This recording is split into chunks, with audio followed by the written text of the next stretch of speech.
Hello friends, हमने time and work का सवाल कर रहे थे और इसके लिए हमने टाइप 2 के सवालों को समझ लिया है।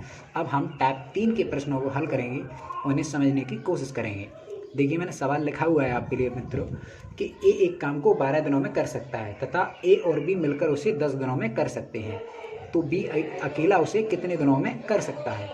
इस प्रकार के सवालों में क्या करेंगे, सबसे पहले उसने क्या कहा था कि एक काम को कितने दिनों में कर रहा है, 12 दिनों में। ठीक है, तो मैंने ए के आगे क्या लिख लिया, एक कितने दिनों में कर रहा है, 12 दिनों में, तो 12 लिख लिया। ठीक है दोस्तों, फिर आगे उसने कहा था कि ए और बी मिलकर उसे कितने दिनों में कर रहे हैं, 10 दिनों में, तो ए और बी के आगे क्या लिख लिया मैंने, 10। फिर इसके बाद वही क्या करते हैं, 12 और 10 के क्या लेंगे, लासा। 12 और 10 का लासा कितना आ गया हमारा, 60। ठीक है दोस्तों, अब क्या करेंगे, 12 का 60 में देंगे भाग, कितनी बार गया, 5 बार, वो लिख लिया ए के आगे। ठीक है, और 10 का देंगे 60 में भाग, कितनी बार गया, 6 बार, ये इसके आगे लिख लिया। अब एक की कार्य क्षमता तो मुझे पता है कितनी है, 5। बी की नहीं पता है मुझे, ए प्लस बी की तो पता है लेकिन बी की नहीं पता है, तो ए की क्या रख देंगे, यहाँ पे रख देंगे। ठीक है, तो यहाँ से हम बी की निकालेंगे तो बी की क्या आ जाएगी, कार्य क्षमता 1 आ जाएगी, क्योंकि इसमें से इसे घटा देंगे। ठीक है, अब बी की कार्य क्षमता कितनी आ गई, 1 आ गई। उसने हमसे पूछा था तो बी अकेला उसे कितने दिनों में कर सकता है।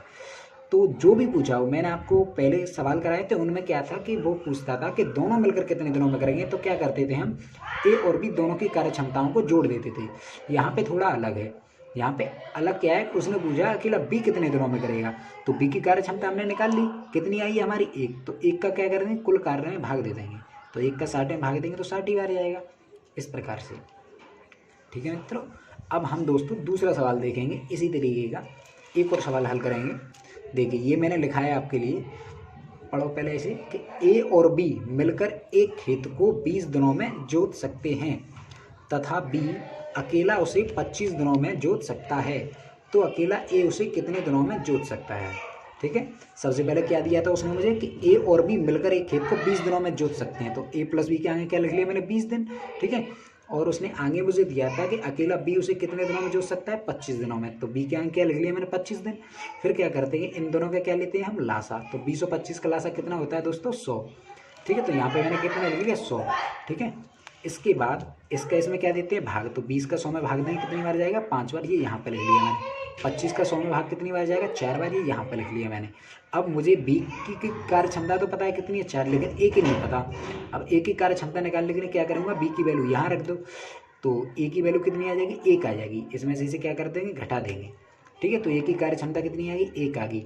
अब उसने पूछा है ए अकेला उसे कितने दिनों में जोत सकता है, तो इसका क्या करते हैं, कार्य क्षमता का जो भी पूछा हो उसकी कुल कार्य में दे देंगे भाग। कुल कार्य कितना है हमारा, 100। 100 में कार्य क्षमता का भाग दे दो 1 का, तो 100 का 1 में भाग दिया तो कितना आया, 100 दिन।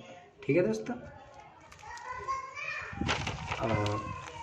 उम्मीद करता हूँ कि आपको ये दोनों तरीके के जो टाइप 3 के जो क्वेश्चन जो हैं मैंने जो समझाए हैं आपको, ये समझ में आए होंगे।